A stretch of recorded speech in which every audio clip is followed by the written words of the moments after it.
नमस्कार मित्रों, स्वागत करती हूँ आपके अपने चैनल साहित्य शिक्षांजलि में। आज मैं कक्षा 9 की पाठ्य पुस्तक गोधूली भाग 1 की लाल पान की बेगम का प्रश्नोत्तर करवाने जा रही हूँ। पिछले वीडियो में मैंने लाल पान की बेगम का सारांश पढ़ा दिया था, जिसे आप चैनल पर विजिट कर देख सकते हैं। तो चलिए चलते हैं प्रश्न संख्या 1 की तरफ। हमारा प्रश्न संख्या 1 है, बिरजू की मां को लाल पान की बेगम क्यों कहा गया है? नाच की तैयारी के संदर्भ में जिस तरह की तैयारियां हो रही हैं और जो उमंग छाया हुआ है, उसमें बिरजू की मां के गौने की साड़ी से एक खास किस्म की गंध निकल रही है, जिससे बिरजू की मां को लेखक फणीश्वर नाथ रेणु ने बेगम ही नहीं लाल पान की बेगम कहा है।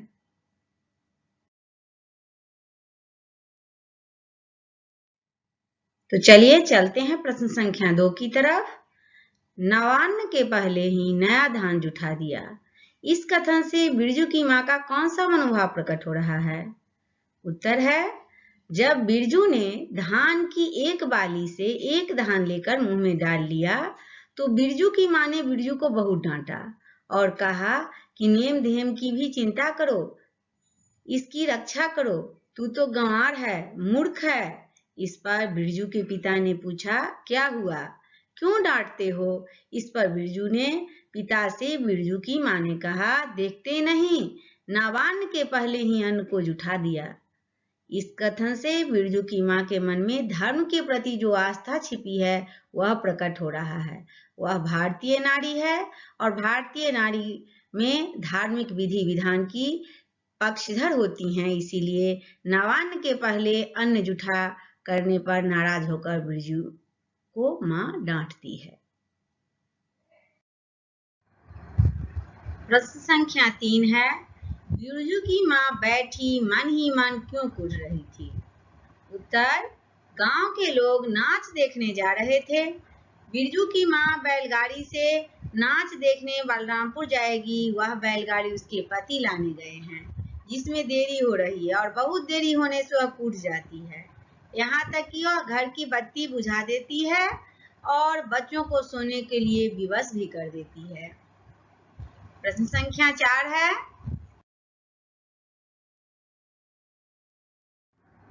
लाल पान की बेगम शीर्षक कहानी की सार्थकता स्पष्ट कीजिए।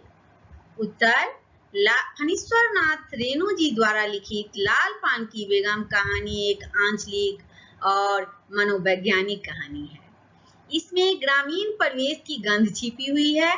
नाच गाना देखने के और दिखाने के बहाने कहानीकार फणीश्वर नाथ रेणु जी ने ग्रामीण जीवन के अनेक रंग वेश की गहरी संवेदना के साथ प्रकट किया है।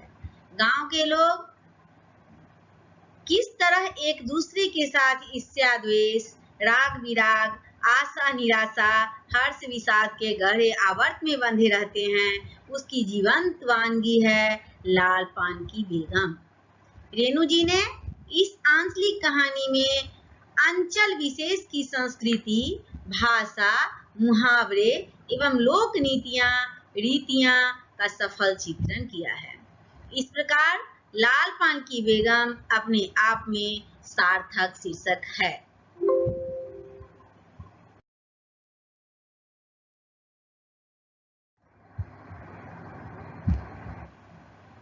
चलिए चलते हैं प्रश्न संख्या 5 की तरफ। 4 मन पाट अर्थात जूट का पैसा क्या हुआ है? धरती पर पांव ही नहीं पड़ते।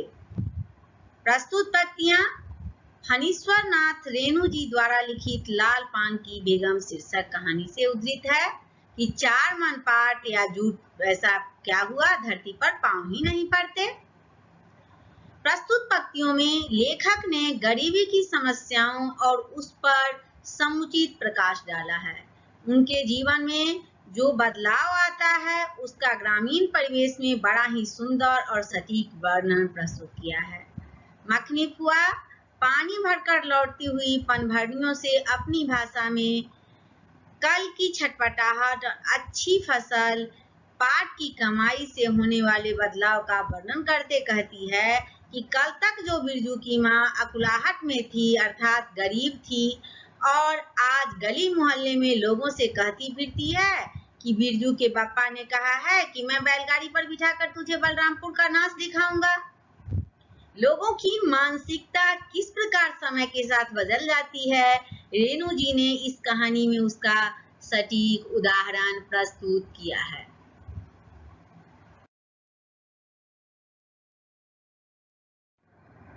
चलिए चलते हैं प्रश्न संख्या 6 की तरफ। 10 साल की चंपिया जानती है कि शकरकंद छीलते समय कम से कम बार बार माँ उसे बाल पकड़कर झकझोरेगी, छोटी छोटी खोट निकालकर गालियां देगी। इस कथन से चंपिया के प्रति माँ की किस मनोभावना की अभिव्यक्ति होती है? छोटी चंपिया के प्रति माँ किस तरह की मनोभावना व्यक्त करती है? इसका उत्तर है प्रस्तुत पंक्तियां लाल पान की बेगम शीर्षक कहानी से उद्धृत की गई है। प्रस्तुत पंक्तियों में श्री फणीश्वर नाथ रेणु जी ने ग्रामीण समाज और साक्षर नहीं है उनकी मानसिकता का बड़ा ही सुंदर चित्र खींचा है। इस पाठ में रेणु जी ने शकरकंद का उदाहरण देकर समझाया है कि चंपिया नस्ल से बेटी है और छोटी है। शकरकंद कच्चा भी मीठा होता है और पका भी मीठा होता है। बच्चा उसे खाने के लिए ललचता है। वह माँ से शकरकंद छीलने के लिए मांगती है तो माँ कहती है कि नहीं, तू एक छीलेगी और 3 पेट में रख लेगी। चंपिया भी जानती है कि उस काम के लिए उसे कितनी प्रताड़ना सहनी होगी। शकरकंद छीलने के बहाने वह पड़ोसी से कड़ाही मांगकर लाने को कहती है, जो उससे 1 दिन के लिए मांगकर ले गई थी। उपरोक्त पंक्तियों में चंपिया के प्रति अंधविश्वास का भाव उसकी माँ के मन में छिपा है कि वह 1 शकरकंद छीलेगी और 3 खा जाएगी। यह शकरकंद छीलने के बहाने चोरी छिपे कुछ शकरकंद खा भी जाती है चंपिया शकरकंद छीलते छीलते। तो उसकी माँ के मन का जो मनोभाव है वह कैसा है? तो वह छिपा हुआ है कि वह 1 छीलेगी और 3 खा जाएगी। चलिए चलते हैं प्रश्न संख्या 7 की तरफ।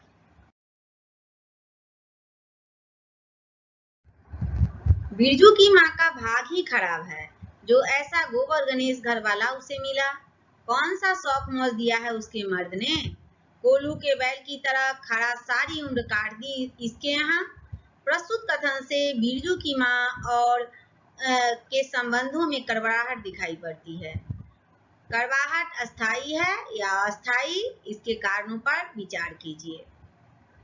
प्रस्तुत पंक्तियां फणीश्वर नाथ रेणु जी द्वारा लिखित लाल पान की बेगम कहानी से उद्धृत है। रेणु जी ने प्रस्तुत पंक्तियों में ग्रामीण नारी की निरक्षरता का वर्णन करते हुए उसके चरित्र की मनोदशा का बड़ा सुंदर वर्णन किया है। इस कहानी में रेणु जी ने ग्रामीण नारी की मनोदशा का बड़ा ही सचित्र चित्र खींचा है।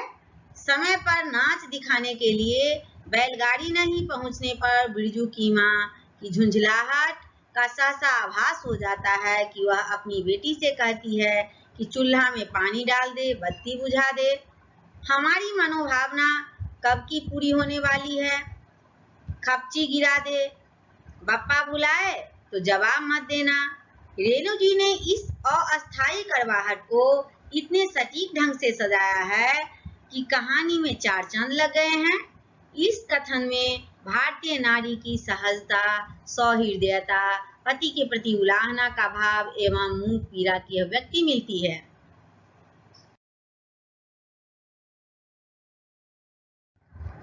चलिए चलते हैं प्रश्न संख्या 8 की तरफ। गांव की गरीबी तथा आपसी क्रोध और ईर्ष्या के बीच भी वहां एक प्राकृतिक प्रसन्नता निवास करती है। इस पाठ के आधार पर बताएं। प्रस्तुत पंक्तियां लाल पान की बेगम शीर्षक से उद्धृत की गई है।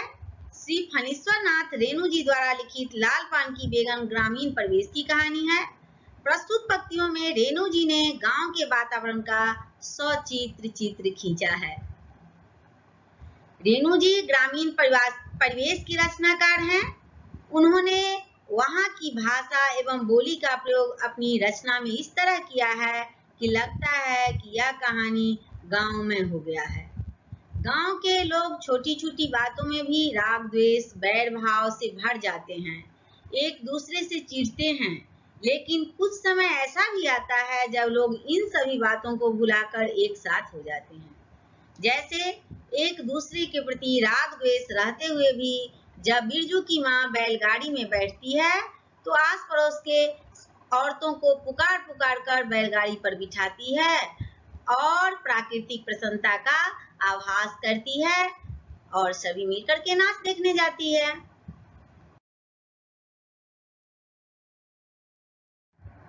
चलिए चलते हैं प्रश्न संख्या 9 की तरफ। कहानी में बिरजू और चंपिया की चंचलता और बाल मन के कुछ उदाहरण प्रस्तुत करें। इस कहानी में उनके मन में जो कुछ भाव हैं उनका उदाहरण प्रस्तुत करने के लिए कहा जा रहा है।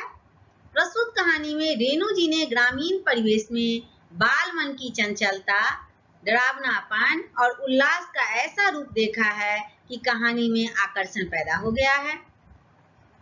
इस कहानी में चंपिया जो बिरजू की बहन है, उसका हलवाइन के दुकान से सामान जल्द न लाने पर माँ की झुंझलाहट, बिरजू द्वारा बागर को मारने पर माँ की करवाहट, बिरजू और चंपिया द्वारा शकरकंद खाने की लालसा के प्रति माँ की गुस्सा आदि बातें ग्रामीण यथार्थ का परिचय है। बाल सुलभ मन की अकुलाहट का चित्रण सूक्ष्म ढंग से हुआ है। मार खा लेने के बाद भी वह लेने पर दृढ़ है। रेणु जी उचित सुंदर शब्दों का प्रयोग कर कहानी को रोचक बना दिया है।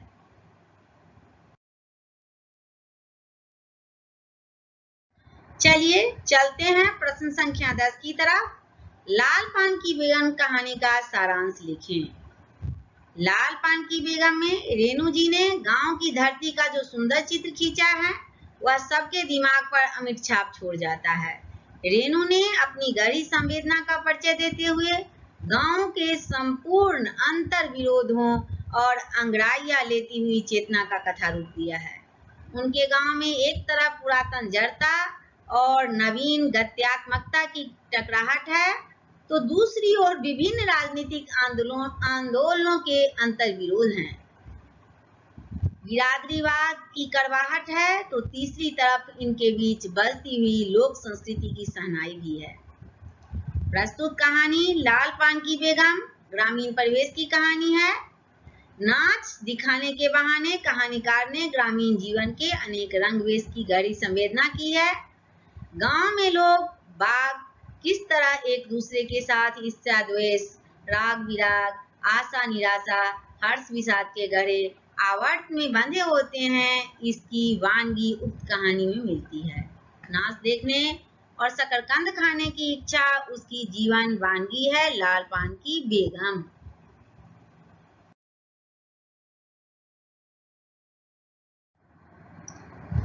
समय ना गंवाते हुए चलते हैं प्रश्न संख्या 11 की तरफ।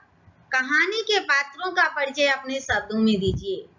लाल पान की बेगम कहानी में पात्रों की संख्या अधिक है मगर इसमें बिरजू की माँ, बिरजू, चंपिया, मखनी फुआ, बागर, सहुआइन इत्यादि प्रमुख पात्र हैं। इन पात्रों में बिरजू की माँ सबसे विशिष्ट पात्र है। सभी पात्रों में बिरजू की माँ का दबदबा बना हुआ है तो चंपिया और बिरजू उसके डर से सहमे हुए रहते हैं। सबसे विकट समस्या उस समय उपस्थित होता है जब रात बीत रही है, बैलगाड़ी नहीं आई है तो बिरजू की माँ तानाशाह बन बिरजू और चंपिया को आदेश देती है कि बत्ती बुझा दे, खपची गिरा दे, कोई आवाज दे तो जवाब मत देना। चंपिया और बिरजू भोले बाबा और हनुमान जी को मनौती धुनी करने का वादा करते हैं। रेणु जी ने ग्रामीण पात्रों का इतना सुंदर नामकरण और चरित्र को सजाया है कि कहानी रोचक बन गई है। यह कहानी जनमानस का कंठहार बन गई है। सार्थक कहानी है लाल पान की बेगम।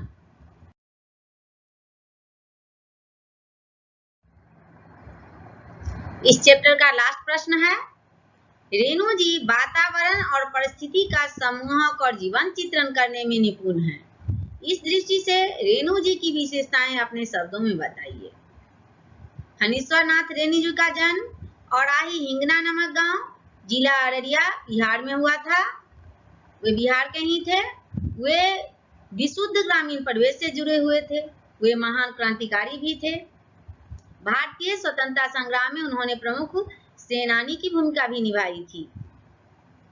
नेपाली जनता और तानाशाही के दमन और अत्याचारों से मुक्ति दिलाने के लिए वहां की सशस्त्र क्रांति और राजनीति में सक्रिय योगदान भी दिया था। वे दमन और शोषण के विरुद्ध आजीवन संघर्षरत रहे। सत्ता के दमन चक्र के विरोध में उन्होंने पद्मश्री की उपाधि का त्याग भी कर दिया था। हिंदी कथा साहित्य में जिन कथाकारों ने युगांतर उपस्थित किया है, फणीश्वर नाथ रेणु जी उनमें से एक हैं। उन्होंने कथा साहित्य के अतिरिक्त संस्मरण, रेखाचित्र, रिपोर्टाज आदि विद्याओं को नई ऊंचाइयां दी हैं। उनकी प्रमुख कृतियां हैं मैलांचल, परती परिकथा, दीर्घ तपा, कलक मुक्ति, जुलूस, पलटू बाबा रोड। उन्होंने उपन्यास, कहानी संग्रह, रिपोर्टाज लिखकर समाज और देश की एक नई दिशा दी है।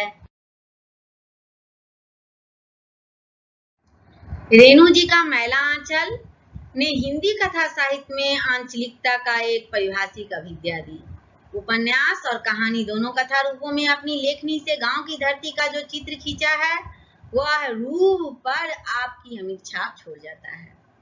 रेणु जी ने अपनी गहरी संवेदना का परिचय देते हुए गांव के संपूर्ण अंतर विषेदों और अंगड़ाइया लेती हुई चेतना को जीवंत कथा रूप दिया है। इन्हीं सारी विशेषताओं के कारण फणीश्वर नाथ रेणु जी हिंदी कथा साहित्य में अग्रणी स्थान बना सके।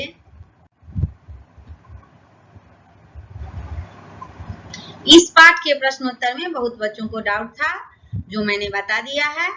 जय हिंद, जय भारत।